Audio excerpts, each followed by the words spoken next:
Everyone's talking about AI these days, right? This season on Compiler, we're diving deep into how AI is reshaping the world we live in. Join us for a new season of Compiler, an original podcast from Red Hat. Subscribe now wherever you get your podcasts. All you homeowners have unique needs. Some feel the need to leave up holiday decorations year-round. Others have the need to use their garage as practice space for their new metal band. And because each homeowner has unique needs, Geico helps you get the right coverage for your home and what's in it. That way, you get exactly what's right for you, even if your needs are unique. Get more with Geico. Coming up on episode 386 of Wheel Bearings, we've got the VW Jetta, the Mercedes-Benz CLE, the Hyundai Tucson. We drive the Jeep Wagoneer S for the first time. Ram is finally going to build a midsize pickup truck. Cadillac's got a new electric V-Series. The electric code updates could be problematic for EV charging. Clarios has an interesting new battery with a supercapacitor. And next-gen CarPlay, not coming in 2024. Yes, it is already 2025. All that and more coming up next.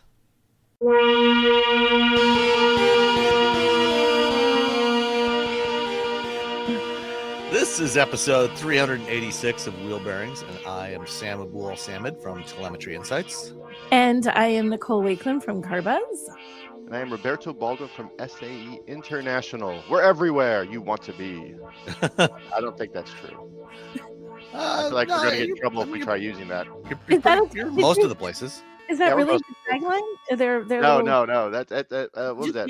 American Express, Visa, MasterCard. It was some credit card everywhere. I think it was Amex. Yeah, it's probably Amex. Amex? Which was weird because when I had a job where they went from Visa to Amex, and then I'm like, I'm in Europe a lot, right? Yeah, you're nowhere that we want you to be. Yeah, but more and more places in Europe use Amex now, but yeah, Visa's everywhere. Anyway, what have you been driving, Robbie? I've been driving. Speaking of fancy, everywhere I want to be.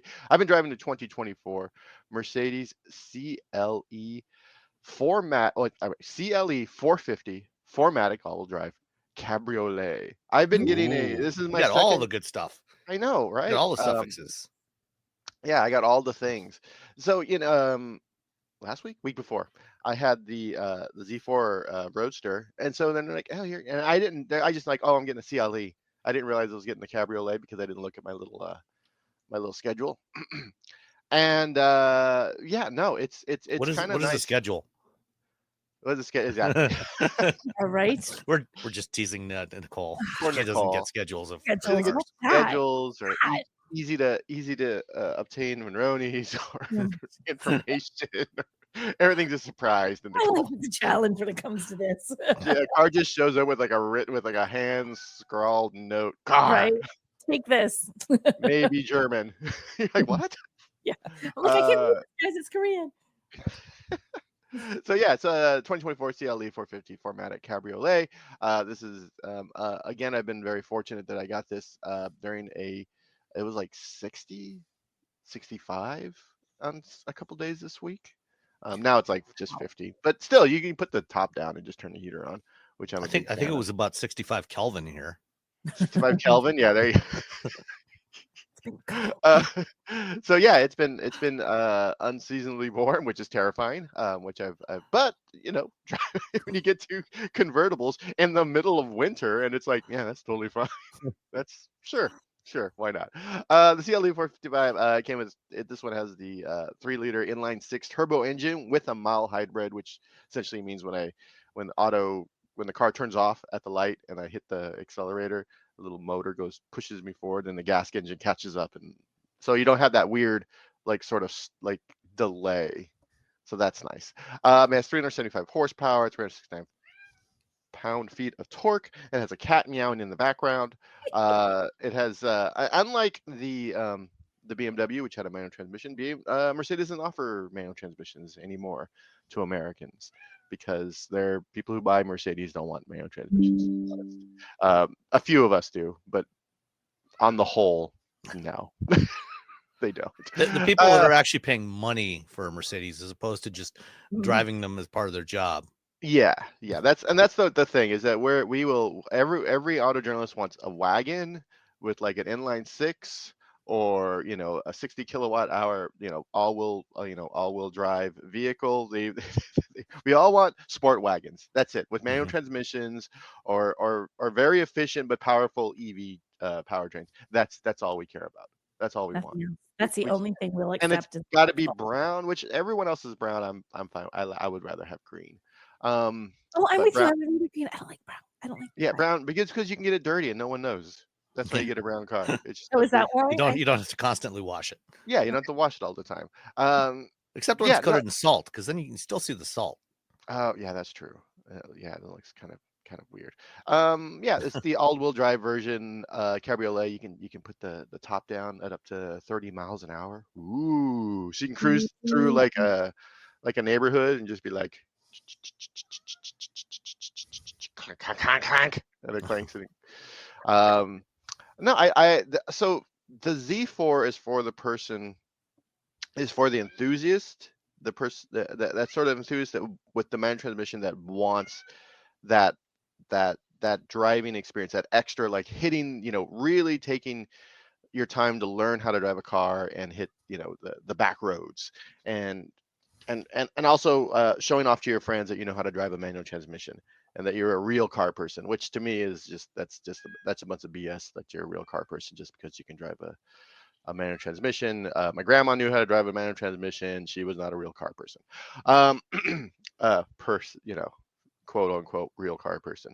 That said, this is a very, very this is far more comfortable than the Z4 was. It's got the air scarf, so like when you're driving, when it's 50, you just put the heater on and like air comes from the back and goes around your shoulders. It's a scarf, get it, air scarf, and it Air keeps you scarf. warm. That was a cool feature that Mercedes came up with back about 25 years ago. I think in the late 90s on the SL Roadsters. Yeah, it's really nice. It makes you feel very fancy though. The seats are far more comfortable. The driving experience is way more cushy. It's far more squishy. I think the word is smooth, luxurious. This is the car. You've gotten the Miata in your 20s or 30s, or in Sam's case, I don't know. What are you, like 35, Sam? 30. Definitely. You got in your car. My car's your 35. Miata. Yeah, there you go. You've gotten your Miata, and then you get the mid-level. You're the manager somewhere, and you're still the car person, and you still want the manual transmission. You still want that feeling, but you want to like kick it up a notch. You get the Z4. Now it's a few years later. You're making a little bit more money. Yes, you love the Z4, but also you got to commute sometimes, and you just want to be pampered, and that's where you get the CLE 450 Cabriolet. The Cabriolet is the next step up. It's the sort of you've done it. Good job. Pat on the back to yourself, where you just want to cruise. No longer want to drive down around on a sunny 40-degree day with an actual scarf wrapped around your neck. Yeah, That's You have the silliness. CLE. you want to be comfy. You want to be comfy. It has 4 seats. I don't know what those other 2 seats are for. If you had a little cat carrier and you turn it sideways, you can put it back there. Maybe a tiny. I don't know how. Baby seats seem to be bigger than they used to be, so I don't think you can put a baby seat back there. Well, I guess you could if the passengers sort of moved up a little bit. Like way forward, Yeah, it's funny. So I'm looking at the photos on the Mercedes website, and I think they're all shot with wherever they show the rear seats. They're shot with the front seats pulled all the way forward. yeah, and even then, it's still like I couldn't get my foot in there, just to like get my legs back there. I couldn't, like, I would have to. Yeah. Yeah, but you're 16 feet tall. That's true. I am 16 feet tall. I don't. Yeah, the rear seat in this makes about as much sense as the rear seat in my BRZ. Why? I mean, okay, sure, why not? If you and all your friends are not as tall as me, then yeah, maybe that works for you. For a lot of people, it probably, yeah. Just don't bother telling people you even have. You can give them a ride. You want to ride? No, you don't want to get a ride from me, man. Yeah, Let me get you an Uber, because you're not going to have a good time unless we're going 3 blocks. You're not going to have a good time, especially when you're at this level where you're buying this vehicle. All your friends are in your 40s, 50s, 60s. Yeah, you're not getting your 63-year-old like best friend crammed in the back of your I mean, maybe, I don't know. CLE 4MATIC Cabriolet. That said, it's a it drives really nice. It's very smooth. It does have, it has the sport mode, so you're getting all that power, just appropriate amount of power. It's quick, it's smooth. You could carve the back roads with it, but mostly this is more of a cruising on the back roads type of thing. It's a really nice, like if you're going on a road trip, like not a Thelma and Louise. I was going to say that because that didn't end well. But if you're going on a nice road trip, where you want the top down, driving through the desert, this is definitely the I'd say you were driving out to Palm Springs. There you go. Yes, this is the perfect You can't afford the SL, so you get this, and you cruise out to Palm Springs. There you go. You cruise out to Palm Springs. You got some really nice architecture. You realize that it's 120 degrees in the summer. You put the top back up so you don't burst into flames. But in the springtime, in the fall, you're cruising out to Palm Springs, having a nice time. Mercedes, this still has MBUX, or MBUX, as the kids love to call it. The infotainment system. They have that zero layer where it's just a big map and then like little widgets. Yeah, around for like things that you use after you use the car for a while. It sort of surfaces widgets that you use the most. I'm a big fan of this system because most of the time I just want to see where the hell I am, and that's very nice. It does have a weird thing where the cup holders, there's a wireless phone charger underneath the giant screen, and it's already difficult to kind of keep it in, to put your phone in there. But the cup holders are the kind like when you push down, the little sides flip out from Mm-hmm. And it just blocks that entirely. So if you put your phone in there and you put a drink in, you don't bother. I mean, you shouldn't be. Why are you messing with your phone anyway? But you're not going to get it out. When you ever want to get your phone out when you park, you got to take the drink out, reach in with your tiny hands if you have tiny, and pull it out. Or if you're me, you have to like push the thing back and then reach in and get your phone. I guess it's a small price to pay. You could also just plug it in inside there are two USB-C ports right there, but in the little center console, if you open it up, there's two USB-C ports in there, so you can just plug your phone in there, shove it in there. That's what I would probably end up doing, just because it's kind of a pain to get your phone out of that wireless charging spot. All-wheel drive. It's kind of hard to go. I think Mercedes has been doing a really good job, sort of merging its that luxury with the appropriate amount of performance for their vehicles. And I think this is a good example of that. Combined MPGs 26. I got 23. City is 23. Highway is 32. I did a bunch of driving on the highway. It's still, it's a Mercedes, got power. Hey, what's sport mode? It starts at $73,850. So it's not cheap. It's still a Mercedes. It's still a Cabriolet. It's still a 4MATIC. After all the bits and pieces that they added to it, including a really nice starling blue metallic paint job. It's just blue, but it looks really, really nice. And I had a couple people be like, "Oh, that's a really nice blue." So, kudos to Mercedes for that. After all is said and done with all the bits, $83,270. So, not a cheap car. But again, you get in the car, you drive. Oh, Like, I like all that right. starling blue. Yeah, right. It's really, really nice. At 83,000, you can. I don't even know what you could take off of this. They got high performance tires. You probably don't really need those to me. Oh no, those are no charge. They were free. Woo-hoo! There you go. But what's the most expensive thing they had? Black leather, $1,600. I don't know why.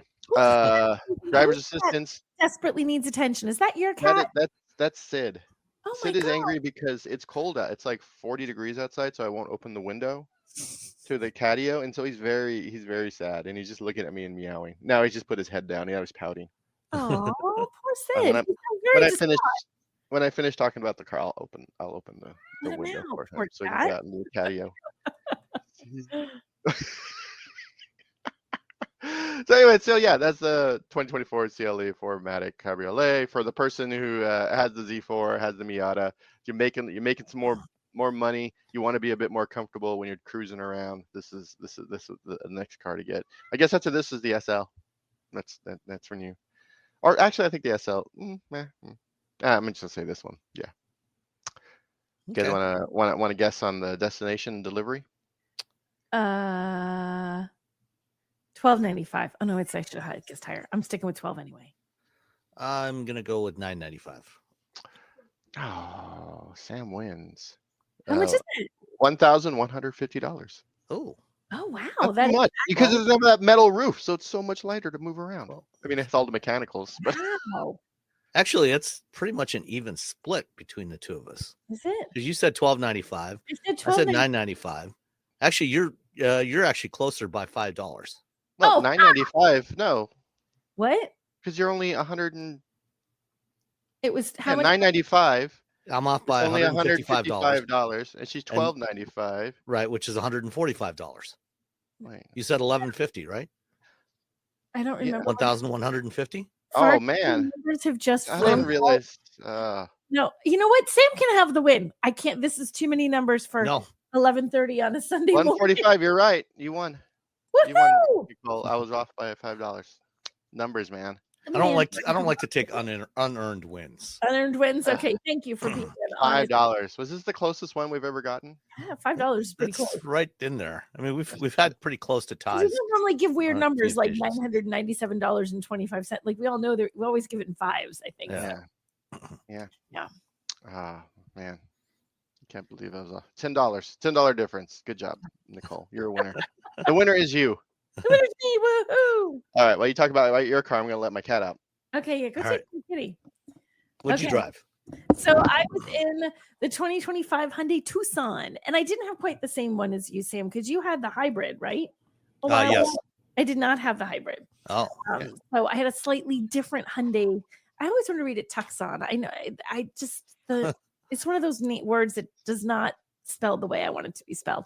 So for this year, it got a facelift, mid-cycle refresh. So they did some styling updates. They did some updates inside too. Sort of like upgraded everything almost, just like kicked everything up a notch. It's a nice interior. This is a 2-row. I want to say it's an SUV, but it feels small. Like the second row isn't huge. If you've got, if you're putting kids back there, totally fine. But for adults, like 2 people are going to fit back there, 3 are going to be squished. But I did get the opportunity to drive this in horrific snowiness, which is kind of nice, just because it lets you really test out whether, like, how well something handles. And this has all-wheel drive. It was a little champ. It did great. I had no troubles driving around in this. I drove through some sort of snowbanks at the end of the driveway and stuff, and it just handled it very easily. So I like that. It was a good little car in wintry, freezing cold New Hampshire weather that we've had the last couple of weeks. And so I enjoyed driving it. It's not especially the most powerful thing you will ever drive. It has a 2.5 liter 4-cylinder, 187 horsepower, 178 pound-feet of torque. It's not a lot. That's modest. So when you mash the gas, it's going to go, but it's not going to go with great urgency. It just kind of goes. It'll get up to speed, but if you want more power when you're on the highway and you're already cruising at 55 and you went a little bit faster to pass someone who you're coming up on fast, just a truck that's going slow, whatever, you're going to have to give it a second to realize that you want a little extra power, and then it's only a little. So in terms of aggressive and power and acceleration, it's adequate, but it's not really outstanding. Because there are a couple of times when I felt like I'm like, okay, I'm really getting, merge into traffic here. It's like, oh, come on, give me a little bit more. So on that front, not super great, but it depends what you're looking for if you don't care about that. And I always say that it's one of those things, when cars don't have a lot of power, or when you look at the numbers, you always have to drive them, because maybe what I think is underpowered, you don't, it's what your experience is and what you're used to driving. So I definitely think it's still worth giving it a shot, taking a test drive, which I would say for any car. The interior is nice. I love how they still have that, how the Ioniqs all have the really super pixelated little squares all over their design. The steering wheel has like 4 little pips that isn't quite all those little rectangles, but it's like reminiscent of the little rectangles that are in all the Ioniqs. So I sort of like that. I do love, and I feel like Hyundai is consistently doing this, and this is a pet peeve of mine, and they do it right, is that the spot where you put your phone for wireless charging locks in your phone and really holds it there so your phone doesn't slide around. And it accommodates, like my phone case is kind of thicker around the camera. And in general, even if you don't have a phone case, it's wider, it's fatter at the top where your camera lenses are. And in the wrong wireless charging, that makes it not sit flush. So you don't get a good connection and you feel like your phone is like, sometimes you can see it blinking off and on some of them. Charging, not charging, charging, not charging, charging, not charging. Yeah. And then if your phone isn't turned off, you hear like bing, bing, bing, bing. Like, it's like I'm just going to not charge it because you can hear it. This one, you put it in, immediately it charges, and it even has these 3 little green bars across so you can see that it's charging. So if somehow you didn't think that you had it right in place just perfectly, guess what? You know you do because you can see that it's charging. I like that. Well, I think the thing that's good about the Hyundais and Kias, the wireless charging pad that they use has that little island in the middle of it. Exactly. And like you said, most modern phones have, some sort of bump around the cameras. Right. And so when you put them down, they don't sit like flush on the back surface of the phone. You just have a couple of edges that it's sitting on. Exactly. And on this island, it's kind of in the middle where the actual charging coil is. Yeah. So what you end up with is it holds it up off of those camera bumps.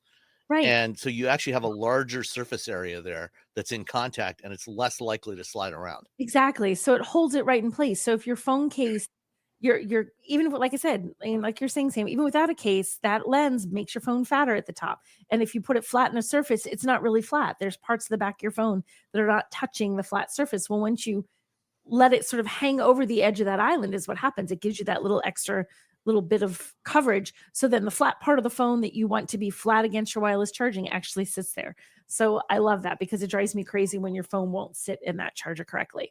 There's also a good amount of storage, the center console. So on the top, you have the cup holders and you have the wireless charging, but there's a whole area underneath where you could throw your wallet and whatever else you have. And it's a big space. So I like that when there's a big space for you to throw extra random stuff. It's comfy. This one has heated seats and a heated steering wheel with varying levels of heat, which I love. And I turned that sucker on full blast every time I got in the car because it's so cold. So I enjoy driving it. I think it's a nice car. There's from the trim range, there's a variety of trims in this. The cheapest one is going to start at like $28,600. I had the limited with all-wheel drive, which starts at $38,545. So it's a pretty big price span there. But the nice thing is, there's 4 trims in there. So you can pick the one that's going to fit your budget more. And Hyundais always have halfway decent interiors, even in their base trims. They always look good. They never look super cheap. I think Hyundai's really good at doing that. So for this one, $38,545, you guys want to take a guess on destination on this? $1,295. $1,495. Oh, Sam, $1,450. Oh, that was much easier to do. Yeah. Yeah, that was I'm like, no math required. I got this. So that's the Hyundai Tucson, which I like. And I also like the styling on this. I need to mention this. So the doors, when you look at the sheet metal on the sides of the doors, it's got like angles to it. It's not just this flat bulbous thing with curviness. It has this sort of angular design, the way they've done the lines. It looks really cool from the side. So many things just look like round, smooth, sexy, swoopy sports car. This is like, we're gonna have some fun. I love how this looks from the side. So one of the big changes this year, they did the little bit of refresh on the on the front fascia, but the big change really was in the interior. Hyundai, for the last few years on a lot of their models had this basically flat surface center console that integrated the center touchscreen, and it had just a bunch of capacitive controls on there. Yeah. And they ditched that and they adopted the curved dual 12-inch display setup from the Ioniq 5 and a bunch of physical controls. What did in the center? What did you think about that? I love having physical controls back. There were too many touch controls before. I like just, it's easier. You don't have to think about it. Here's the thing. I didn't think about it. I didn't think about how do I get the heat up? How do I get the heat, turn things down? I didn't have to think about it, which means they did a good job. If I had to think when I first sit down, okay, wait, when I'm touching here, when I think with heat controls, I don't like it when you can't immediately tell exactly how far you've turned the temperature. You don't have to look down, right? You're driving and you're too hot or you're too cold. You want to be able to just grab that, and go like click, click, click, and turn it down a little, or click, click, click, and turn it up a little. You don't have to look at it if you know that's what it's doing. Whereas when it's just touch controls, sometimes you're like, wait, what? It's hard to tell just how much you turned it down or just how much you turned it up. And I do think it gives this nice clean look to the vehicle, that screen that goes across the dashboard. It's a nice clean screen, and it's technically two different screens and like one just like giant display. Curves enough to the driver so that it's driver centric, I believe would be the word, but still not so curved that as the passenger you feel like you're doing this weird reach to get to controls, which some of them do angle too far, and you want your passenger to be able to use that. Especially, why distract the driver? Let the passenger use that. So I like how they did it. I think it's a nice design, and it's nice and clean. Smartphones have gotten way more expensive over the past decade, and all it takes is one impact on a hard floor to make you wish you had spent a few bucks to put a case on it. Going online without ExpressVPN is like not having a case for your phone, and it only costs a few dollars a month. Nicole, Robbie, and I travel a lot for our work, and we spend a lot of time in hotels, coffee shops, airplanes, and of course the Delta Sky Club. Connecting to the Wi-Fi in any public places with shared Wi-Fi puts your data at risk because bad actors could be intercepting what you send and using it to steal from you. It only takes some cheap hardware to intercept Wi-Fi data, and even a smart preteen can do it. Hackers can make up to $1,000 per victim selling personal information on the dark web. ExpressVPN stops the bad guys by creating a secure, encrypted tunnel between your device and the internet. ExpressVPN uses state-of-the-art encryption that would take a supercomputer up to 1 billion years to crack. I have ExpressVPN on all my devices, including a MacBook Pro, Windows laptops and desktops, and Android and iOS phones and laptops, or tablets. When I want to be secure, I just launch the app, click once to connect, and my data is secure. As I said, I travel a lot for my work, and I have to connect to countless public Wi-Fi networks in many countries. I have ExpressVPN on all my connected devices so that whoever else is on the same network can't see any of my data. That's important because I often have to check banks, credit card accounts, and transmit client data that might be sensitive, as well as filing articles on news that might be under embargo. ExpressVPN protects all of it, and I've been paying for my own account for years. Secure your online data today by visiting expressvpn.com/wheelbearings. That's expressvpn.com/wheelbearings, and you can get an extra 4 months for free. expressvpn.com/wheelbearings. Everyone's talking about AI these days, right? This season on Compiler, we're diving deep into how AI is reshaping the world we live in. Join us for a new season of Compiler, an original podcast from Red Hat.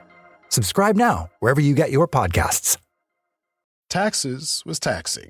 Now taxes is relaxing when you file for free. I can file for free? TurboTax Free Edition. Roughly 37% of filers qualify. Simple Form 1040 returns only. See if you qualify at turbotax.com/free. I can file for free. Now this is taxes. File for free with TurboTax Free Edition and get your maximum refund. No schedules except for Earned Income Tax Credit, Child Tax Credit, and Student Loan Interest. See if you qualify at turbotax.com/free. Did you know you can support Wheel Bearings directly? Head to patreon.com/wheelbearingsmedia and you can become a patron today. Your contributions will help fund the platforms and tools we use to bring the podcast to you. And exclusives and improvements are already on the way thanks to your generosity. So if you want to be part of an automotive podcast like no other, head to patreon.com/wheelbearingsmedia. We've updated the Wheel Bearings merch store, and now there's a whole bunch of new choices, new colors, new styles, t-shirts, sweatshirts, hoodies, hats, mugs, travel mugs, stickers, aprons, tote bags, you name it. You can get your Wheel Bearings merch at shop.wheelbearings.media. Go check it out. That's shop.wheelbearings.media. Okay, cool. All right. Well, I had the 2025 Volkswagen Jetta SEL. So for 25, the Jetta also got a mid-cycle update, a mid-cycle refresh. So it's still the same basic shape we've had for the last 2 years with the Jetta, which is, it's fine. It's a decent looking, compact 4-door sedan, continuing the tradition back from when the original Jetta appeared in the early 1980s, which at that time was basically a Golf with a trunk. It's a little bit more different from the current generations of Golf than that was, but still, basically the same concept. So this is a competitor to the likes of the the Honda Civic, the Toyota Corolla, the Hyundai Elantra, and the Kia K4. It's in that class of vehicles. It's the exterior did not change a whole lot. They did some tweaks to the front. The headlights are a little slimmer, a little bit recontoured part of the lower fascia. But it's still now you have a full width light bar across the back of it. Still, and a fairly attractive looking car. The interior also got some changes. There's aspects of it that, the overall layout is fine. But a little bit too much piano black still. Especially, across the swath, all the way across the dashboard, this big swath of piano black. Volkswagen loves piano black. Yeah, It they is do. like they have, I think they have stock in piano black, or they must have a paint and plastics factory that is the exclusive supplier of piano black to the world, because they do use a lot of it. The overall layout is fine. Like I said, too much of the piano black, but the excuse me, the infotainment system is basically similar to what VW has been using for a while now. It's fine. It's not quite the same as the one that's in the ID4. It's responsive enough. It's not particularly sophisticated. It has support for wireless Android Auto and Apple CarPlay, which is good. There are 2 knobs to adjust the volume and the radio tuner. So you have that. And on either side of the screen, there's some capacitive buttons to switch modes between radio and menus and various and navigation and various other functions. If you hook up your phone and use your smartphone projection, any complaints about the rest of the native interface basically go away. The voice recognition still doesn't work great. The native voice recognition is still not great. The SEL I had a sunroof. The seats are comfortable. In the center stack below the vents. So thankfully manual vents that you can just reach out, grab the tab, move it around, and adjust the airflow where you want.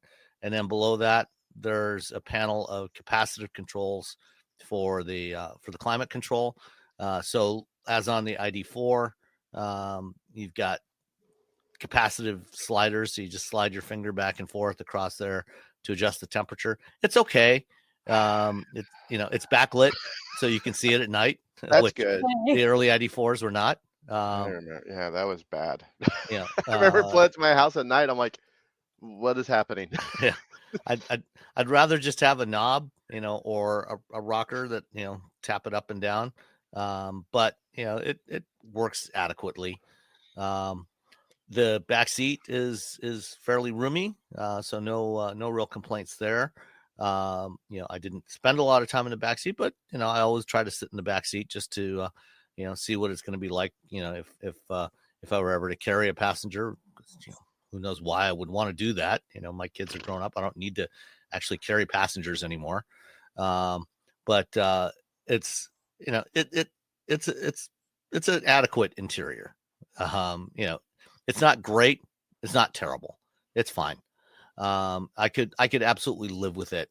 If I had to live with this for extended periods of time, the aside from the capacitive controls and the piano black, those are not they're limited enough that they're not deal killers for me. There's enough physical controls as well that I can tolerate that if I had to. It drives really well. The VW has always had good driving dynamics for their cars, and this one's no different really. It's fairly comfortable to drive. The engine in here is the 1.5 liter turbo 4-cylinder that VW has in a lot of their vehicles. It is 158 horsepower and 180-ish, 186, I think, foot-pounds of torque. So it's not hugely powerful. But, it's, again, as with the Tucson you drove, Nicole, it's adequate. I think we get spoiled, as people that cover this industry. We get to drive so much stuff that has so much more power. But the reality is that, You most don't people, need it. we don't actually need that power.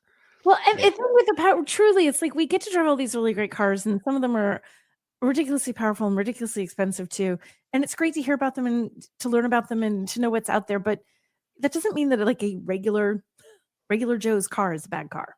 Yeah, no, I mean, 158 horsepower is enough to, to accelerate up comfortably, to merge onto a highway, or, if you're on a 2-lane road and somebody's going well below the speed limit and, you want to pass them, you probably don't want to do it in a real short space. If there's a curve coming up, you might want to wait until the next straightaway, but it's enough. It's enough for daily driving. It's definitely more than adequate.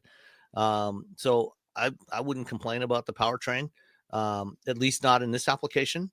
Later when we get to Q&A, we'll be following up on what we discussed last time as far as, what engines uses range extenders.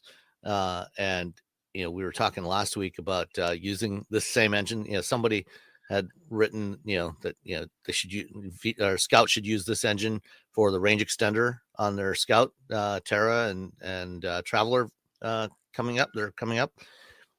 I don't think that this engine would be adequate for that application, and I'll explain why later. But for a car like the Jetta or a Golf, it's fine. It's perfectly adequate. And you know what else? It's really fuel efficient. It was cold here, and I averaged 37 miles per gallon with this thing. Nice. Now, granted, I was doing a lot of highway driving, but still, it's EPA rated at 29 city, 33 combined, and 40 highway, and I averaged 37, which was actually quite a bit better than I was expecting. Right. I was expecting closer to low 30s, and that's actually better than our Honda Civic, which typically averages about 34 or so, maybe 33 in the wintertime. I was expecting something closer to that. This did better than I expected. So, if you're looking for something that is that's attractive, is comfortable to drive, has good driving dynamics, for 25, they lowered the base price on the S, the Jetta S. It now starts at $21,995 for the S model. Oh, that is a pretty good deal. Yeah, I mean, that is cheaper than what you can get, pretty much anything else of this type. It's definitely cheaper than the latest Civics and Corollas. So for $22,000, and that doesn't include the delivery charge, which I have to look up what that is. But even the SEL that I had, which was loaded, and had a Monterey blue exterior, which is not quite as nice as the blue on your CLE. Well, it's Robbie. also like you could buy like 4 of these for the price of the CLE. So True, yeah. So bottom line price for the SEL was $30,225, and you want to take a guess at the destination charge? Oh, I'm gonna say $12.95 again. I'm just done. I'm gonna say $11.95. Robbie gets it. It was $12.25. Okay. Oh wait, you said $11.95? Yeah. Oh no, you were Nicole, closer. $30 Nicole off. wins again. Look at that. Math wins again. Double win for Nicole today. That never Both happened. times we I spoke moonlighted too you. fast. We both times we tried to steal your thunder with bad math, Yeah. with bad brain math, but in the end you won. Yeah, so that there's the S starting at 22,000, the Sport at 23,275, the SE at just shy of 25, and the SEL is at 29. And that gets you heated seats in not just the front seats, but also the outboard back seats. Ooh. So you get 4 heated seats. That's pretty good. And the front seats are also ventilated. You get 18-inch alloy wheels, a heated steering wheel, that sunroof I mentioned, the 10-inch digital instrument cluster, navigation's included with that. So yeah, I mean, you get a lot with this car for $30,000. It's a good value. It is actually a really good value. So if you're looking for something that is attractive, good to drive, comfortable, roomy, Efficient. I would, and very, very efficient. I would absolutely take a look at the new Jetta. We've previously owned before we had the Civic, we had a Jetta wagon, the sport wagon, which is no longer available in North America because Americans don't like nice things. Yeah. But and also we had the diesel, which well, there's that. we've discussed that before. Yeah. But actually, you know what? This one is more fuel efficient than our Jetta diesel wagon was, Good job. because that one averaged about 35. Okay. This was getting 37 in cold weather. The only bummer about the latest Jetta is that you can't get the base model with the manual transmission. That's a bummer. You can still get a Jetta with a manual, but you have to opt for the GLI. Yeah, you gotta, which is the sportier one. And if you go with the GLI, you also get more power, because the GLI is basically a sedan equivalent of the GTI. And with that, you get the 2-liter turbo with 228 horsepower, a multi-link rear axle, a bunch of other good stuff. And that actually is only 32,700. So it's less than 33,000. So that is also actually a surprisingly good value. It's hard to say, in modern times that any Volkswagen is a good value. But this one is. But in this case, the Jetta really is a good value. It is. It's like when a couple of years ago, they brought it out and everyone was like, oh, I'm like, wow, this is a really good value. And we drove it and I'm like, oh, this is really nice. And then they came out with what's the Jetta Passat. Yeah. I'm like, I don't know why the Passat exists, and it doesn't. Yeah, it doesn't anymore. It doesn't anymore because it didn't make any sense for the Passat to be a thing. The Jetta is a great value. If you want, I'm a little sad that it's not a manual because a sort of, I guess you want to say, low power engine, not underpowered because I think it's appropriate, but with a manual transmission, modestly powered. There we go. With the manual transmission is fun. That's there you go. It's a fun car when you just throw a manual transmission in a car with like a small engine, you're like, whee! Yeah. So that is the 2025 Volkswagen Jetta SEL. So yeah, definitely take a look at it if you're looking for something relatively affordable and nice to drive. Yeah, there you go.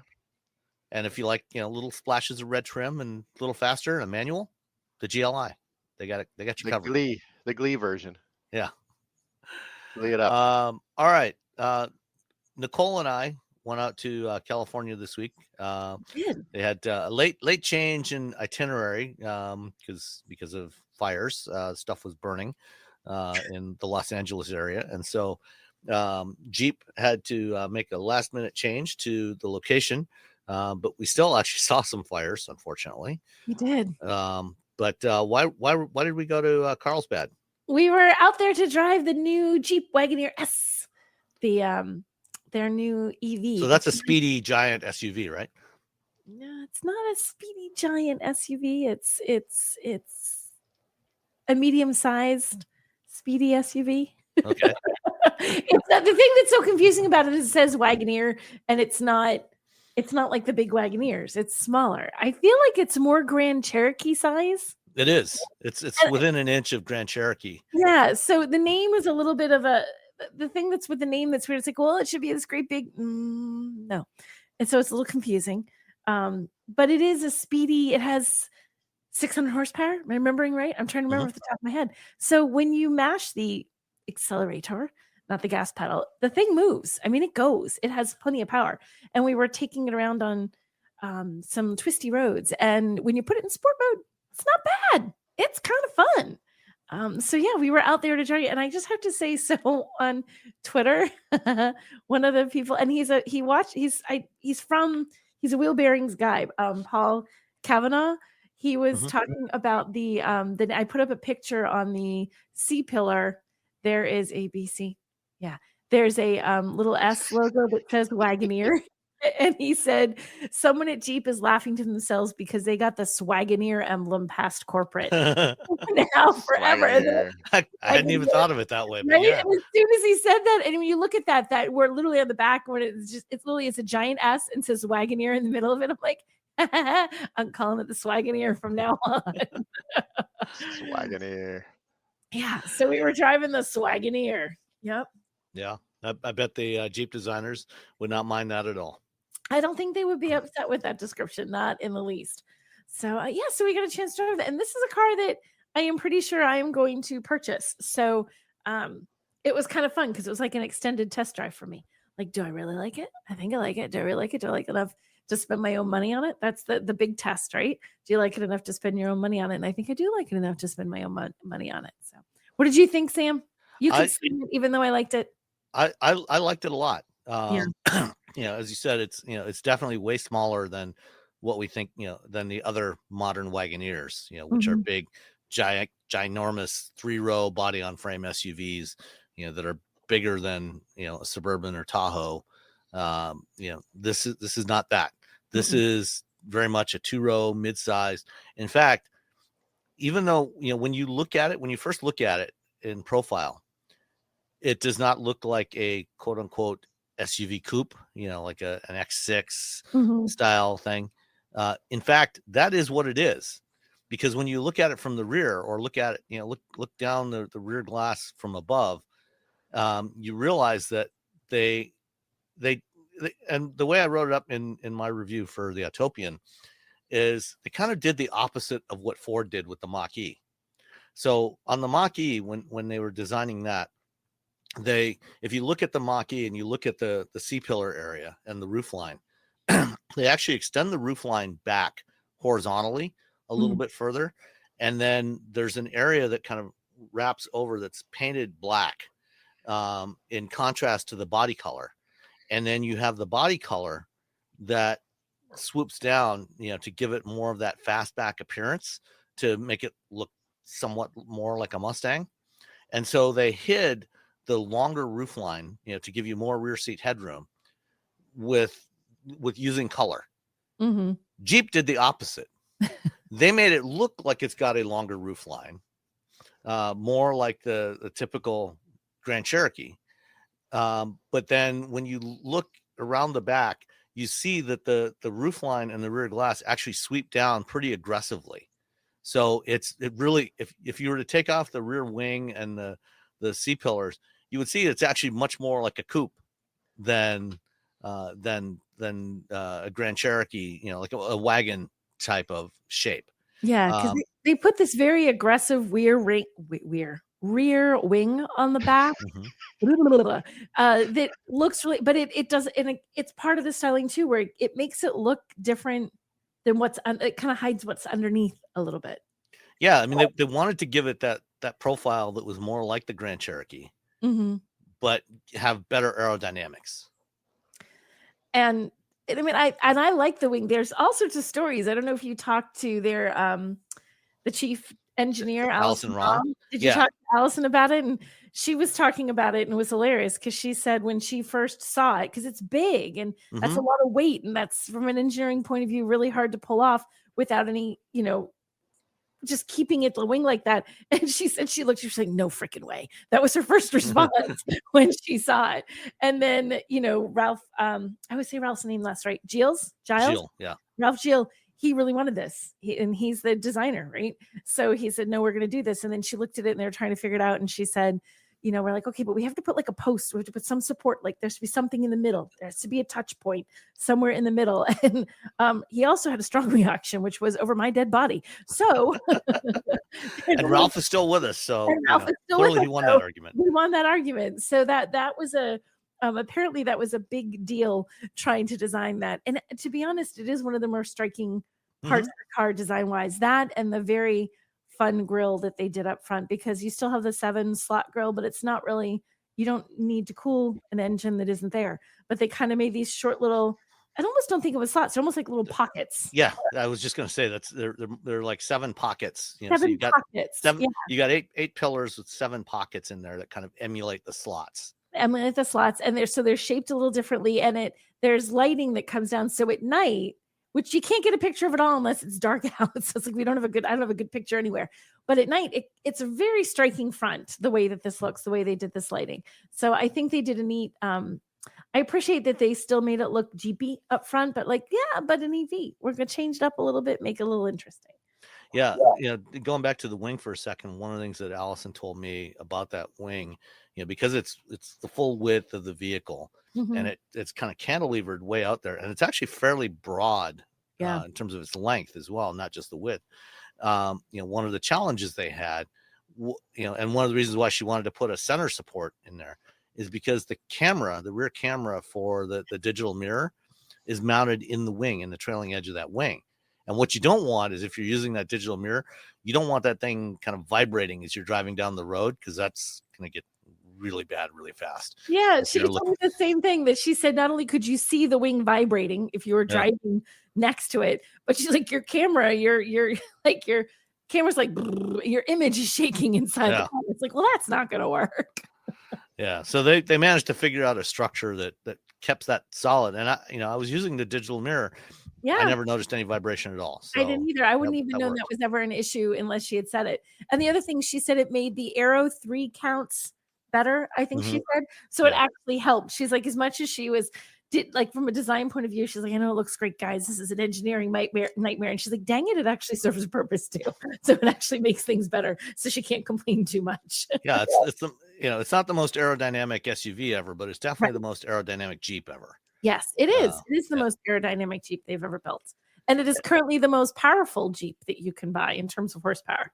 For the time being. For the moment. For right now, today. they have hinted at some point offering the Banshee powertrain that's coming to the Charger Daytona in this thing. So that would probably put it somewhere north of 800 horsepower.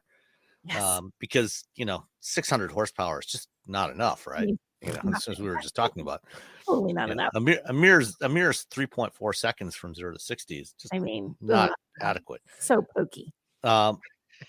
The interior. What did you think of the interior?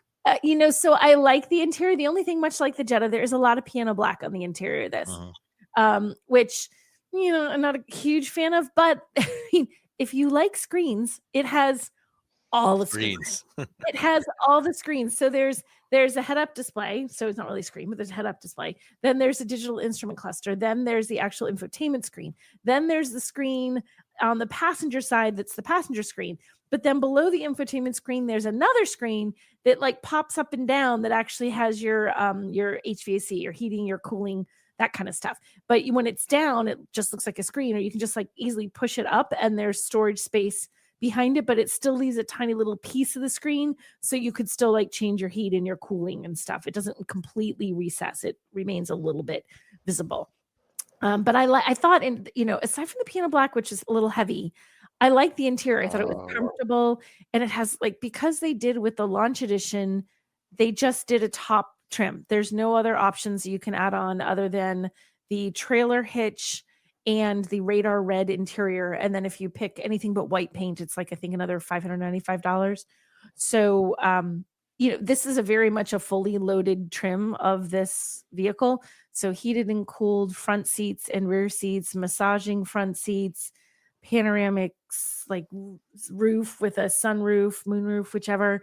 And it actually opens, and it's not just a glass roof, but it's actually a sunroof too. It's actually a sunroof. So, I like the interior. I thought it was comfortable. I enjoyed driving it around. I thought it was a comfy interior. I could easily road trip in this. This would be a nice little road tripper. What do you think, Sam? I liked it a lot. And I agree with everything you said.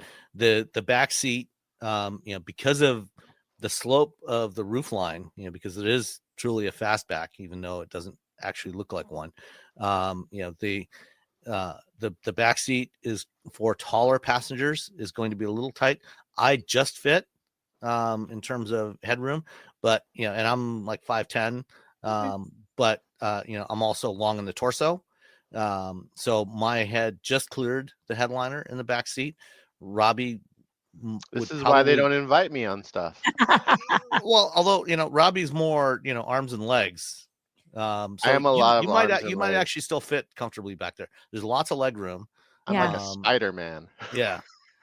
So that and one of the interesting details that Allison talked about, when I asked about designing a multi-energy platform, is if you look at a lot of BMW's EVs like the i4, i5, i7, those are also built on multi-energy platforms that they have internal combustion and hybrid and battery electric versions of those vehicles. And in those vehicles, the center tunnel is as big as it is on any gas model, because they basically, they wanted to use just one common floor pan instead of designing two different floor pans.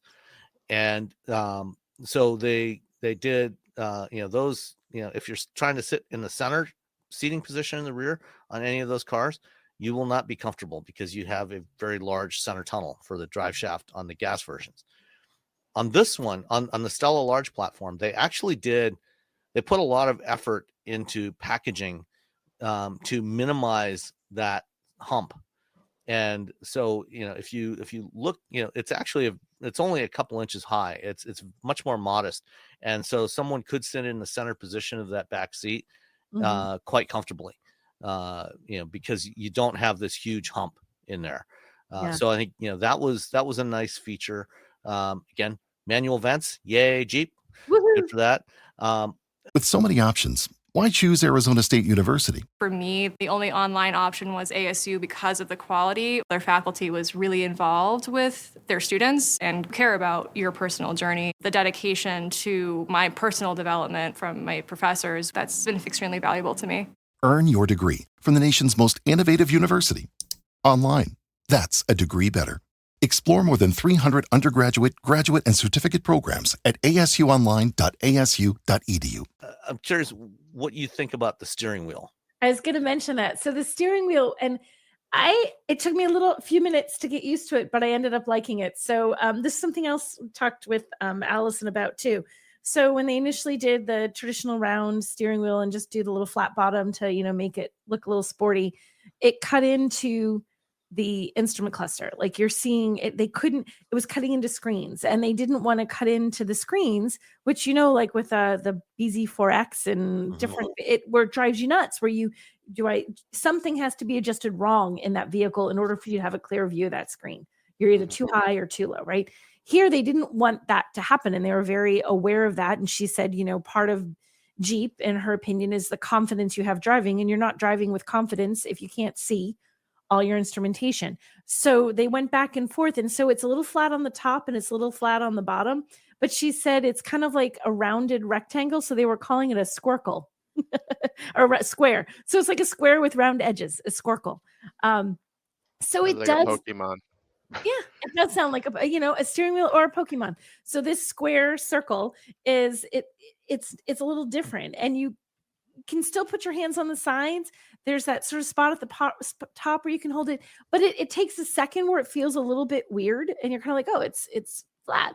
But then it becomes very second nature. It's very easy. It's not so flat. I think because the rounded sides are longer, it still gives you plenty of wheel that feels like wheel. So you don't really miss it. For example, it's less. It feels less square than in the the one in the Lincoln Nautilus. Yes. And I think I figured out what they did here. So what they wanted to do was increase the radius of the sides so that you have a wider view, so you can see the whole instrument cluster. Right. But if you made the whole thing circular in that radius, then the whole wheel would be too big. So what they did was they had the little bit larger radius for the sides, and then cut it off and squish those in together a little bit, and then put the flatter top and bottom on there. So that whole thing gives you that sort of a trapezoidal aperture to see the instrument cluster clearly. And, so it still feels relatively comfortable and mostly round. But I think it works. It does work. I'm fine with it. Yeah, I wasn't sure about that. That was my sort of question marks, but I thought that it worked well because I was very conscious of it when I first started driving, and then I forgot about it, which again is always a good sign. If you forget about some design thing like that they've done, then it's working right, because you shouldn't be thinking, where do I hold the steering wheel? If you're thinking that, then they did it wrong, because it should just become intuitive, and it does. You don't even really notice it after a little while. Yeah, and I think other than the piano black across the dash, for all the displays, they have a lot of other nice surfaces in there, different texturing on different surfaces that I thought worked really well. There's lots of cargo space. You get 31 cubic feet in the back behind the rear seats, 61 cubic feet with the rear seats folded down, and there's a 3 cubic foot frunk, which I was looking at Instagram this morning and saw that Jill Simonillo, she almost fit in there. I was gonna say, did she sit in it? I'll have to see. Transport one Jill. One Jill with about 3/4 of a Jill. 3/4 of a Jill. Well, that's no good. So there's good storage in here. I like the size overall. It was interesting. I was looking at the specs, comparing this against the Charger, and against the Grand Cherokee, and this thing is 8 inches shorter than the Charger. So this is actually quite a bit smaller than a Charger, and has 8 inches less wheelbase than the Charger. It's and I actually like that, because I was like, well, I don't want it to be monstrous, and I think it's a good size. It's a roomy, large 2-row SUV without being gigantic and cumbersome. Yeah, this is definitely not an off-road Jeep. It only has 6.5 inches of ground clearance. But last year at the New York Auto Show, they did show the Wagoneer S Trailhawk concept, and they hinted pretty strongly that that's also coming. A production version of that. So there will be a lifted, off-roady version of this coming. But for now, we just have the launch edition. And even though it is now January 2025, what we drove were actually 2024 model year vehicles, because what they did was the launch was delayed by several months to fix a variety of things. And so when they submitted all the certification paperwork, they submitted it as a model year 24. And rather than do it all over again, they went ahead and just built the launch editions as model year 24.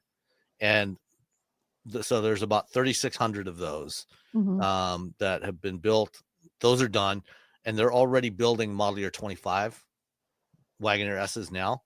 Yes. And at the Chicago Auto Show next week or the week after, they will be announcing additional trim levels and additional price points for the Wagoneer S. So there will be a cheaper version.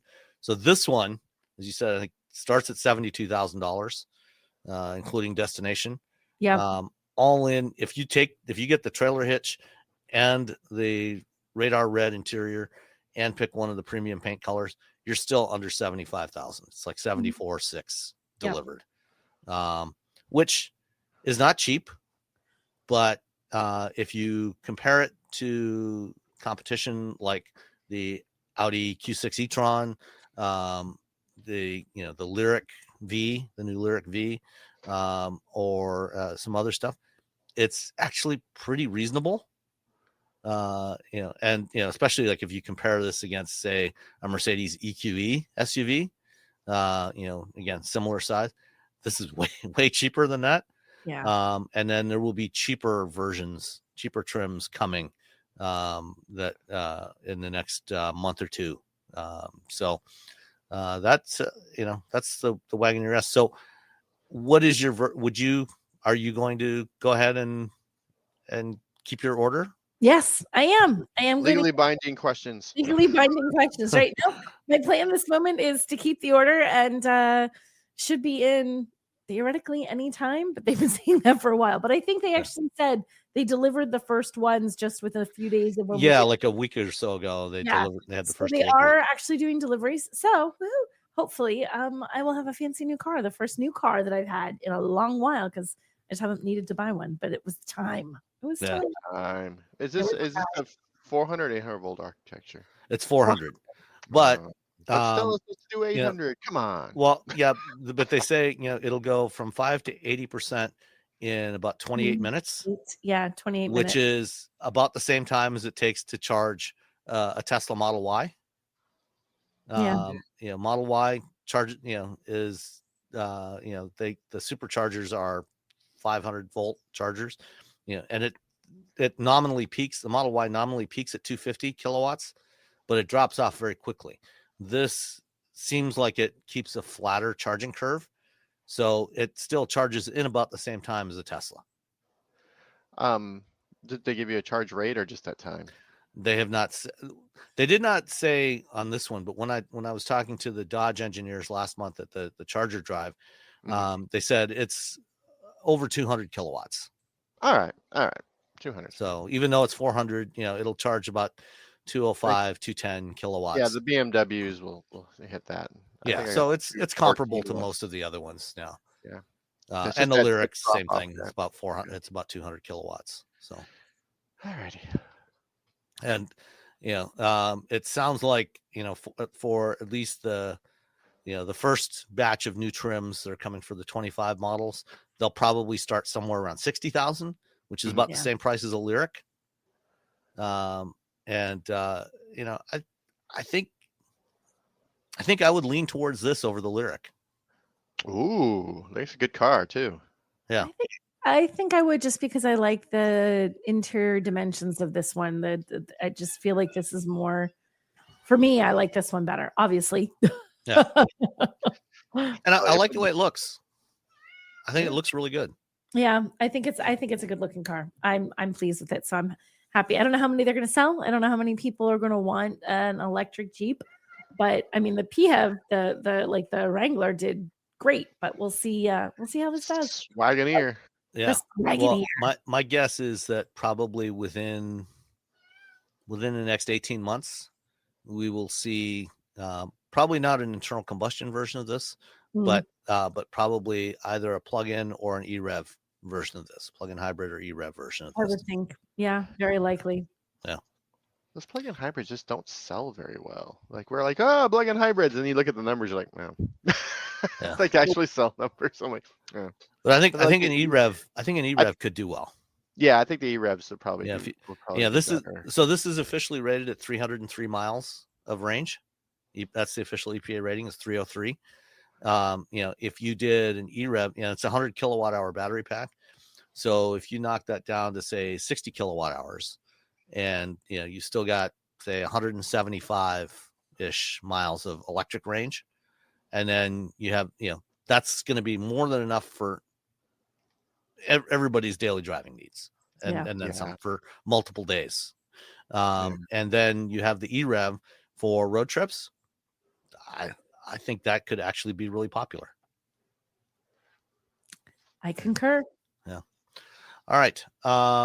Let's see what was next on the list. Let's stick with Ram or with Stellantis.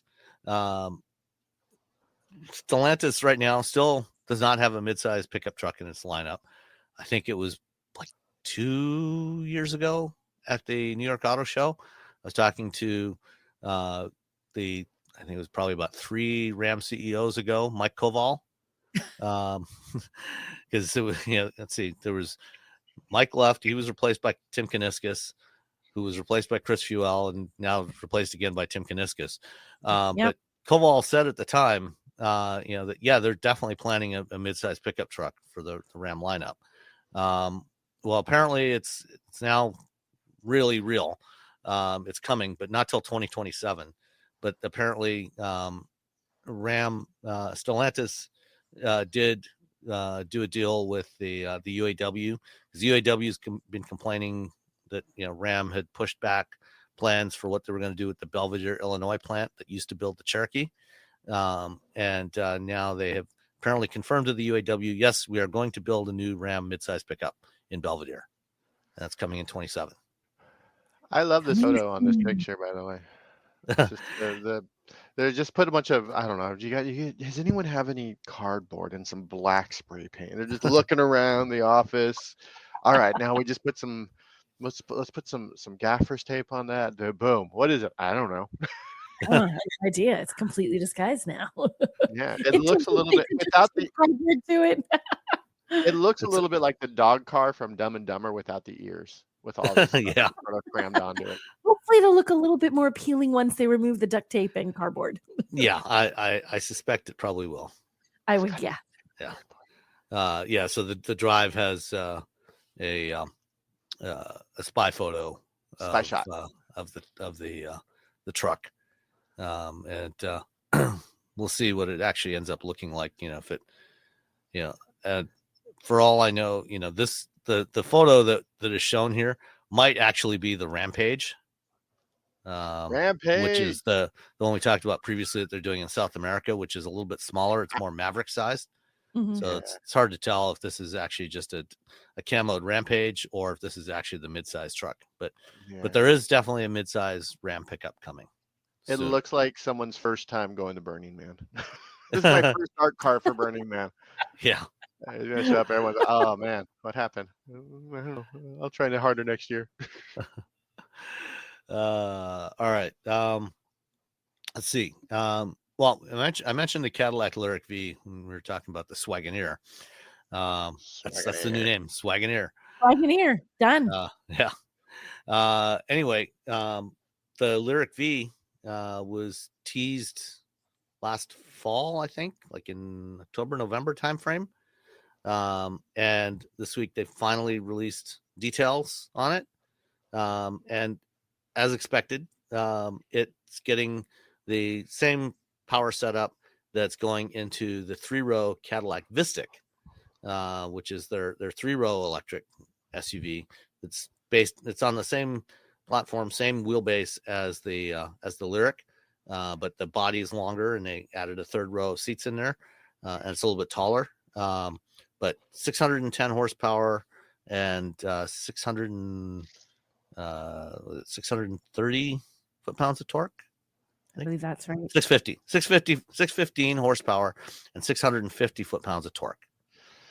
And even though you mentioned, the Swagoneer is not is not specifically marketed as a high-performance SUV, and this Lyriq V, the first electric V, is the Jeep is faster. Yep. Dun, dun, dun. Yeah. So the Lyriq V is estimated 3.8 seconds 0 to 60, which will make it the fastest production Cadillac yet, but still not as fast as the Swagoneer. The Swagoneer is 3.4, right? 3.4? Yeah. Yeah, that's what I thought. Yeah. I mean, when you're going that, going that fast, no one's gonna know. You don't no know. one's gonna know. It's just like a pissing contest. It's 3.4. Yeah, exactly. Unless you're literally doing our job, you don't know. Right.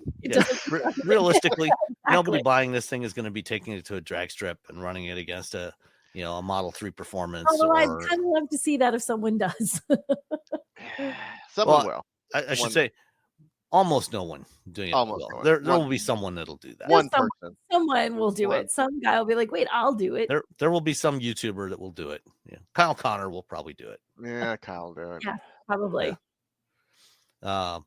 They made a few minor tweaks. The rocker panel extensions are a little different, and they changed the front fascia, the grill, the faux grill area.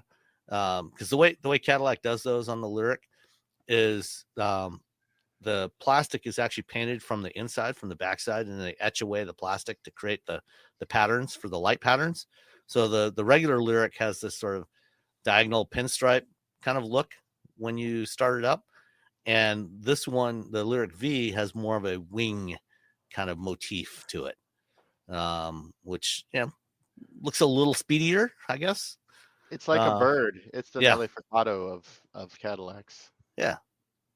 Remember the little duck that Cadillac used to have? The Cadillac magazines. I do not remember that. The duck. I'm sorry. Commercials. I misremembered. The Lyric is actually 3.3 seconds, so it is. So it's 0.1. Ever so slightly faster. Oh, there you go. Tenth of a second faster to 60. Go Cadillac. Whew. That was close. Because you put all those bird things on there, and you're not bringing it at 0.1/10 of a second. Again, that no one's going to notice. 0.1. You could get a regular Cadillac Lyric and put your friends in it and tell them it's the V. And you know what? We're not going to know. They're not going to know the difference. That's quick enough. They'll never know the difference. They'll never know the difference because you know why? Because it's an EV. It's got EV torque, and everyone just wants to go from 0 to 30 really quickly. Mm-hmm. This one get to the next slide as quick as possible. And the Lyric V will have a multi-layered, unique exterior and interior signature sound, which I'm really curious we about. have no idea what that's going to sound like. Yeah. I doubt it'll be quite like a Fratsonic exhaust, which the Swagoneer also does not yet. Doesn't get a. It does not have a Fratsonic exhaust. I'm okay with that, honestly. Yeah. But let's see, what was the price? I forget the Lyric V starts at $79,990, and it goes on sale this spring. So it's more expensive than the and that's where it starts. Wagoneer. The Swagoneer is going to have lower trims. Yeah.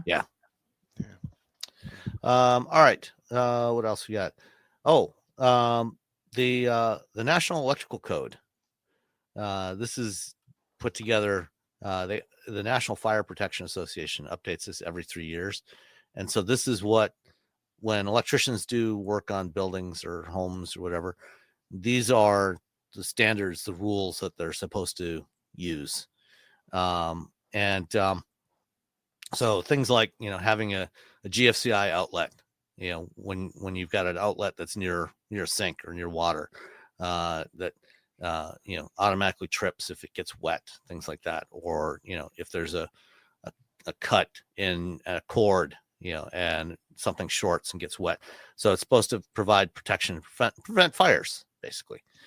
The next iteration of the National Electrical Code is about to be published.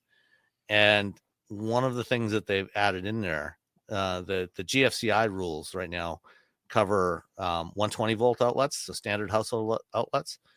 And the way it works is it's looking for fluctuations in the current flow. And if it fluctuates currently by more than 5 milliamps, then it's supposed to trip the circuit breaker in the outlet. They're applying that same standard to 240 volt outlets, which are what we typically use for DC charger, or for level 2 AC chargers at home. That can be a problem for people charging that want to install EVs or EV chargers, I should say. That's what I have. I have Do you have your chargers hardwired, or are you plugged into a NEMA? I plugged in because I swap them out. Yeah. Mine's hardwired because at the time that I put it in during the pandemic, I could actually not find a plug-in one, like at that moment that I needed one. Like it was hardwired. Okay. So I hardwired. Yeah. I was going to do a plug-in, but mine's hardwired. Yep. Yeah. And so these rules only apply, the circuit breaker rules only apply for charger, when there's an outlet. It does not apply for something that's hardwired directly to your distribution panel.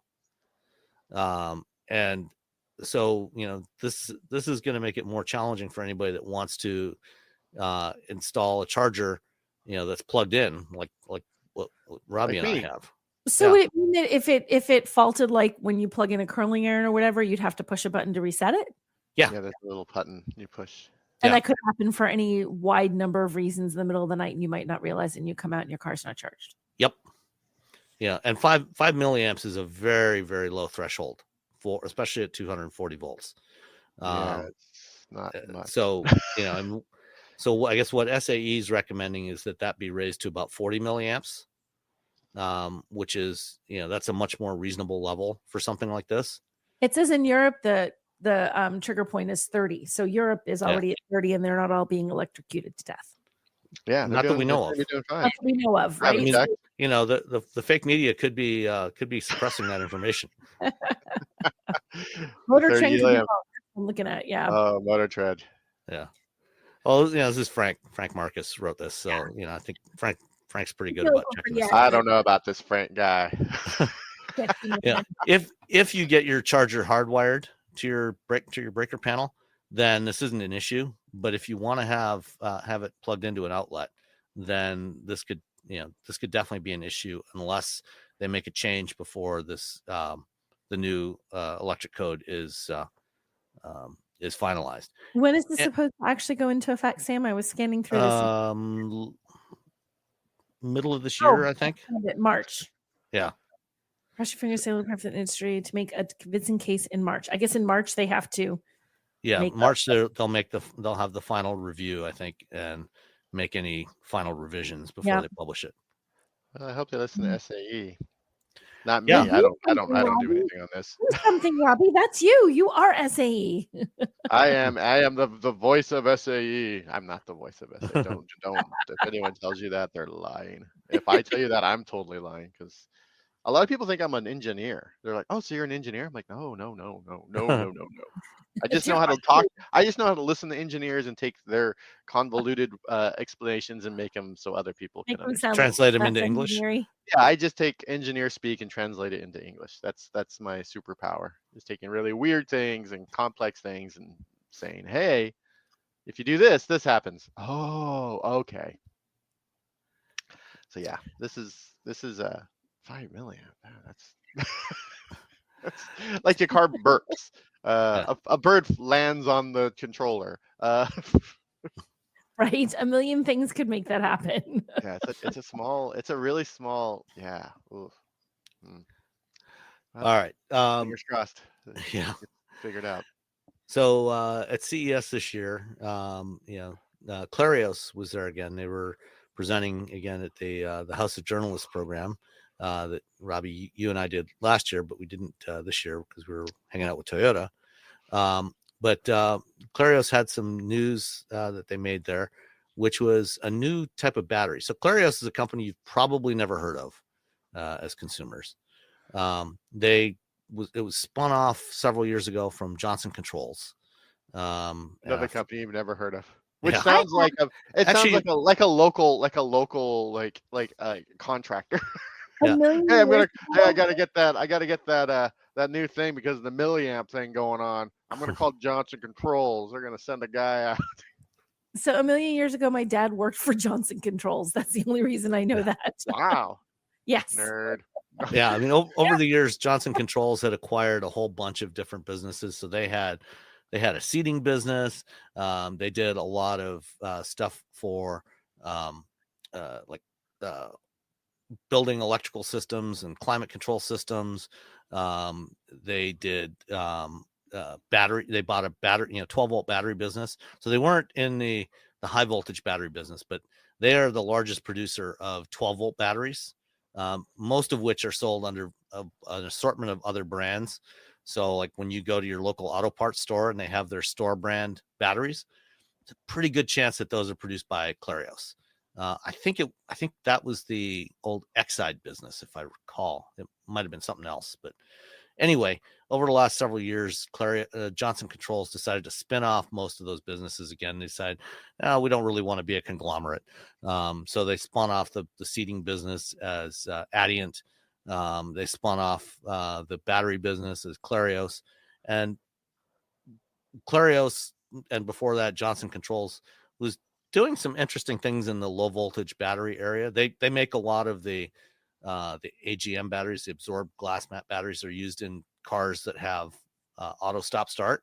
So these are designed to 12-volt batteries are designed to discharge to a much deeper level, and they're more expensive, but they last longer.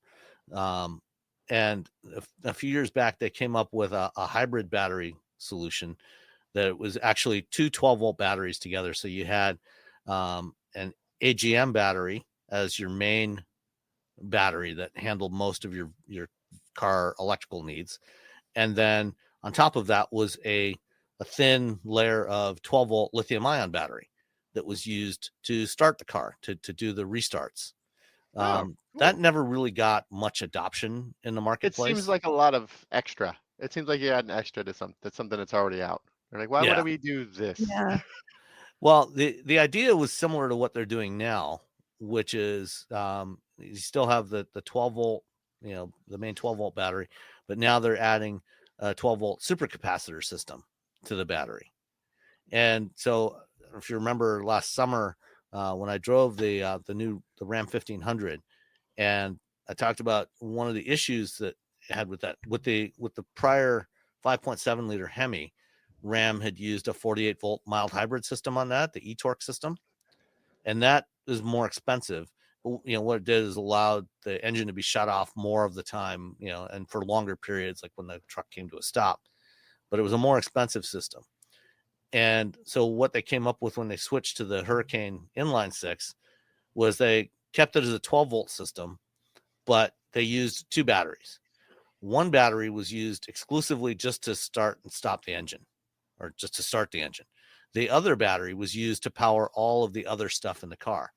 So when you came to a stop and the engine shut off, now it could run all the other systems in the car for a longer period of time without restarting the engine, without having to worry, because normally with just a 12-volt system, you've got to restart the engine when the battery voltage gets down to about 9.5 volts. Otherwise, you won't have enough power to restart the engine. And it's so why your hybrid turns on the gas engine if you're just sitting like in a parking lot waiting for somebody. Yeah. But with the dual battery system, they could use the one battery to run the other systems down to a lower voltage and still have a full 12 volts for restarting the car with the other battery. Well, this kind of gets rid of replaces that second battery with a supercapacitor, because supercapacitors give you a lot of power, a short burst of a lot of power. They don't have a lot of energy capacity, but they have lots of power. So you can use the 12-volt supercapacitor to restart the engine and use the battery to run all the other stuff and let that cycle deeper than would be possible if you were just using the battery and had to rely on that to restart the engine. All right. It's smaller. Yeah. Takes up Lighter, less space. Lighter. Cheaper, easier to package. Yeah, that makes sense. Yeah. I just remember capacitors when I was doing car audio stuff in the 90s. You get a capacitors and you put them in your car because the bass actually, if you listen to a lot of bass, what happens is it pulls so much power from the engine if you have like really nice speakers and an amplifier that everything, like all your lights dim. So you have to get capacitors in order to so whenever you had those bass hits, the capacitor would be able to like, oh, here's the energy you need. Oh, here's the energy you need. Oh, here's the energy you need, without pulling, without making your car look like it was slowly dying. Yeah. All right. So those are coming in the next couple of years. They've already got contracts in Europe and are expect to have them on the road in North America in the next several years as well. Cool. Yeah. And then, do you remember Next Gen CarPlay? Yeah. Everybody's got that in their cars now, right? I have it. Don't we? They would spread across all the screens in your car and take over your instrument cluster and everything. It's gonna be amazing. Apple will control everything in your car. How's that working out for you?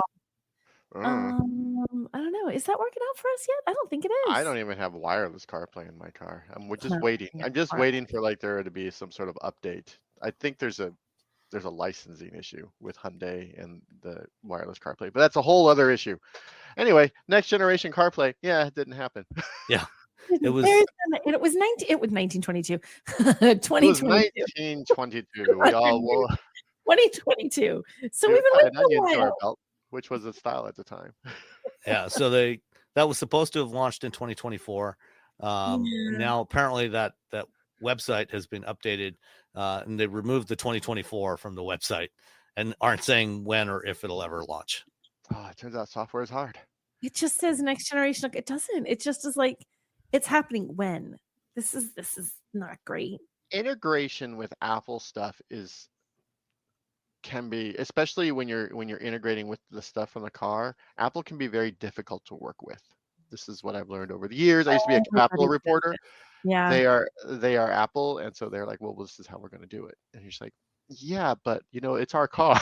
So I think there's a little bit of that. There's a little bit this isn't they showed it off, but it's not a priority for them. It's not a priority. And like you said, every single person in any way, shape, or form who's had to deal with Apple will say every company, they're not easy to deal with. They're not easy to everybody, not just automotive, any application, like they are not easy. So it's Apple's way or the highway. And when you're a car company, you go for the highway. You're like highway. Right. Well, we have a thing. Well, but what I found out recently is that a CarPlay is easier to integrate than Android Auto into a vehicle. That was a surprise. But that's you're not having to like deal with Apple like on a day-to-day basis. This is a thing where you're dealing with partnerships and this is it's gonna when they're 2024, I'm like we'll see how this works out, because especially now automakers don't want to cede that a lot of that landscape to Apple, which means I was going to say GM, but now they're not even allowed to get to use that data anymore after using that data. Prior to last year, Apple was still working on a car program of its own. Right. And so, I was told by more than one automaker that they did not want to use this next gen CarPlay, in part because they did not want to give Apple all of this data about what's going on in the car. Because they saw Apple as a potential competitor. Yeah, that's not a thing you want to do. Yeah. You don't want to give your competitor. Now that they're not really a competitor, you're like, all right, maybe we'll do this. Yeah. We'll see. But we'll see what happens. I mean, CarPlay, I still think phone projection is still better than most stuff that's going on. It's what everyone's used to. And after 3 years, you don't have to pay another bill for a connection to the internet when you're driving your car around. There you go. Although technically you don't with Android automotive systems either, because what you can do is use your phone as a hotspot. Is it only with Android phones, or is it with Apple phones? No, with any phone. It just needs an internet connection. So if you've got something that can provide data over Wi-Fi to the car, then you can just use that. I don't trust automakers to not turn that off. No, I wouldn't necessarily either. I mean, that's a perfectly valid thing. That's an awesome thing, but also I'm like, because they're going to get a little bit extra money for that if you have to pay T-Mobile, Verizon, I don't know, Mint, whatever. All right, last item on the agenda for today. Ford. This past week was the National Auto Dealers Association conference. It was in snowy New Orleans. Which I understand half the people who are supposed to go didn't even make it. They're like, and everything's grounded. Yeah. Wow. And during this annual conference, NADA conference, all of the automakers, have dealer meetings where they'll have an offsite session somewhere with all of their dealers that are at the show to show them, on background, some of the stuff that's coming up, and talk about, some of their plans, so the dealers can get prepared. And apparently during the Ford dealer meeting this week, Ford told the dealers that they're going to put more focus on affordability. Yay. That's been one of the big challenges the last few years is affordability. Yeah. Well, that's why the Maverick just came out and everyone just lost their minds, and everyone's like, and all the automakers are like, what? Why we didn't really think this was a thing? I'm like, are you just not paying attention? Are you so far up your own butts that you don't understand that people just want an affordable, good car? Apparently, yes. The answer is yes. That's all. Just something that's not outrageous.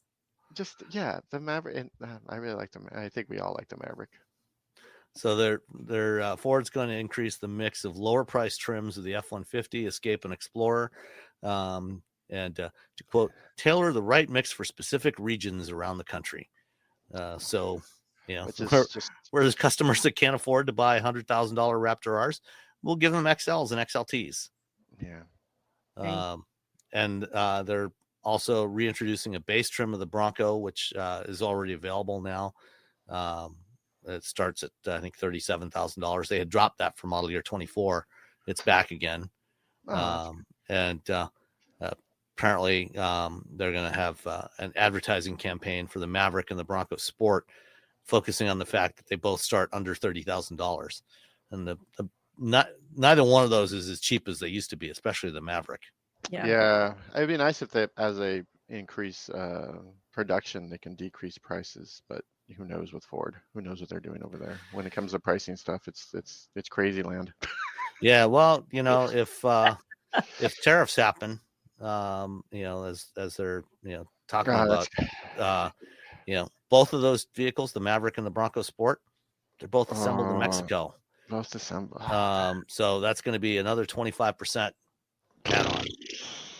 And so is that Wagoneer S. If you want a Wagoneer S, you might want to grab one now while you can. Yeah. I'm working on it. Every episode is like, hey, there's a thing coming. You might want to buy that thing you want. Yeah, buy that thing now. Buy that thing now because God knows what's happening next week. Yeah, the reality is, if they do, if the Trump administration imposes 25% tariffs on Canada and Mexico, everything, not just cars, everything is going to get a lot more expensive.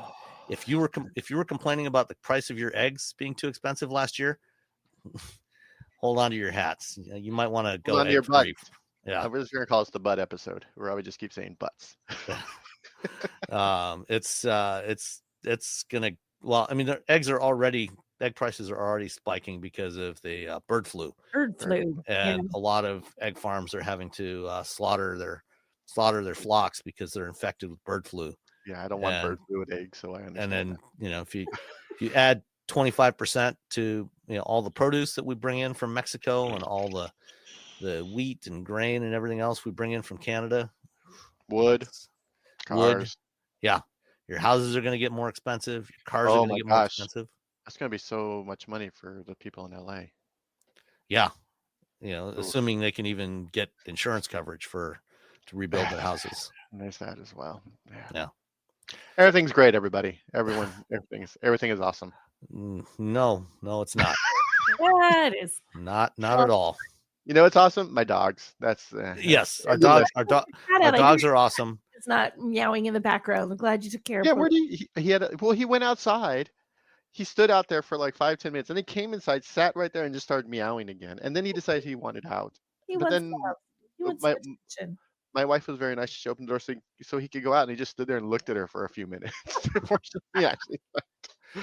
Yeah, he's the orange cat, so they all share. If you're anything but a white cis straight person that is pumping out lots of babies, everything's going to be sucking for a while. Yeah. Nicole's telling me to stay away from this. I'm like, let's not do this, guys. Let's just stay away from this, please. All right. Let's answer a listener question. There we go. Let's finish it off on a more positive note. Victor from Ontario, Canada wrote in, says, in last week's episode, you discussed the upcoming Scout extended range EVs. You made mention of the 1.5 liter motor they may use as not having enough horsepower for the size and weight of that vehicle. Could you elaborate on that? My understanding is that the ICE engine in EREV is not part of the drivetrain per se. It's used as a generator to charge the battery system once it gets below a certain level. So if they have appropriate sized batteries and efficient electric motors to propel the vehicle, along with good batteries and charging system, it's not more determined by the generated kilowatt in total, is it not more determined by the generated kilowatt output in total, along with fuel, as to how much extended range will be provided? If they have an efficient electrical system in whole, they may not, maybe that motor is enough to get the extended range they hope for. And as the ICE motor is not part of the drivetrain, its horsepower has no effect on the performance of the vehicle related to acceleration, etc. So it's not quite as simple as that. I mean, that's part of it, but depending on how large the battery is in the vehicle and what you're doing with it, how large the vehicle is, what you're doing with it. If you remember back to the BMW i3 Rex, that had a 660cc 2-cylinder engine that powered the range extender. But that car also had a relatively small battery. And so what happened was, they went for, and it also only had a 1.9 gallon gas tank. So it couldn't run the range extender for very long. So what would happen is, as the battery ran down, you'd fire up the range extender. The range extender only made I want to say the generator would only produce about, it was 60 horsepower or so. Might not even be that much. And so what would happen is, if you were running on the range extender, top speed of the i3 was limited to only about 55 miles an hour. And if you were like climbing up a hill, you might not even get up to top speed, because it could not produce electricity fast enough to keep the battery going, and give you full power, because you'd be drawing power out faster than you could put it in. And so this, for a vehicle like the Scout or the Ram Charger, or, other larger range extended vehicles, this becomes, it can become an issue. For example, if you're towing in the mountains, and it depends on when you start the range extender, what state of charge of the battery you start the range extender. So if you have too small of a range extender, then it can't provide power to the battery fast enough, then you might need it under certain conditions. If you're towing a trailer, up, in the mountains, you're probably going to be using more power than the generator can provide, and depleting the battery. And so, that's not necessarily a great solution. And this is what you have with the Scouts is, these are full size. This is a full size pickup and SUV. These are like F-150 size. They're not small SUV. They're small EVs. And they are going to be expected to be able to tow, so they're going to be heavy. They're going to be towing. And so you need something that can provide enough power and do it for long enough. You need a large enough gas tank and a large enough battery that the battery can provide all of the power you need. So max power from the battery, and then enough from the range extender to keep the battery state of charge above that minimum threshold. So you probably want to keep it at least at 30% state of charge minimum. Any other thoughts on that? I feel like you kind of answered the question. Yeah, well done. Good job, Big Brain Sam. Big Brain Sam. So now we have the Swagoneer and we have Big Brain Sam. Is that what we're Swagoneer. Big Brain Sam and the Swagoneers. That's my all right. Well, Swagoneer is going to be the show title this week. Excellent. All right. It's my new favorite Americana punk band, the Swagoneers. All right. We'll talk to you all next time. Take Bye. care. Bye. Everyone's talking about AI these days, right? This season on Compiler, we're diving deep into how AI is reshaping the world we live in. Join us for a new season of Compiler, an original podcast from Red Hat. Subscribe now wherever you get your podcasts. Owning a boat comes with a number of perks, like being able to fling your favorite fishing rod around. And here's another perk. Geico's boat insurance covers your boat and your belongings. And with specialist support from agents that are as passionate about boating as you are, there's so much value that you'll want to high-five someone. But not while you're holding your fishing rod. That's a prized possession. So hold on tight with both hands and keep it covered through boat insurance. Get more with Geico.